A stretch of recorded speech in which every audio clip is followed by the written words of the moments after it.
ప్రధాని మోడీ సుడిగాలి పర్యటన ముగిసింది. నిన్న ఇవాళ కలిపి ప్రధాని మోడీ 36 గంటల్లో 5300 కిలోమీటర్లు పర్యటించారు. రెండో రోజు పర్యటనలో భాగంగా వందే భారత్ రైలు, కొచ్చి వాటర్ మెట్రో రైలును ప్రారంభించారు. డిజిటల్ సైన్స్ పార్క్కు శంకుస్థాపన చేశారు. వందే భారత్ రైల్లో పాఠశాల విద్యార్థులతో ముచ్చటించారు. కేరళ విద్యావంతుల రాష్ట్రమని, ఇక్కడి ప్రజల కృషి, వినయం వారి గుర్తింపులో భాగమని అన్నారు.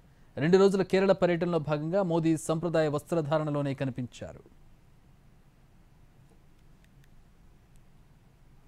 ప్రధాని మోడీ సుడిగాలి పర్యటన ముగిసింది. నిన్న ఇవాళ కలిపి ప్రధాని మోడీ 36 గంటల్లో 5300 కిలోమీటర్లు పర్యటించారు. రెండో రోజు పర్యటనలో భాగంగా వందే భారత్ రైలు, కొచ్చి వాటర్ మెట్రో రైలును ప్రారంభించారు. డిజిటల్ సైన్స్ పార్క్కు శంకుస్థాపన చేశారు. వందే భారత్ రైల్లో పాఠశాల విద్యార్థులతో ముచ్చటించారు. కేరళ విద్యావంతుల రాష్ట్రమని, ఇక్కడి ప్రజల కృషి, వినయం వారి గుర్తింపులో భాగమని అన్నారు.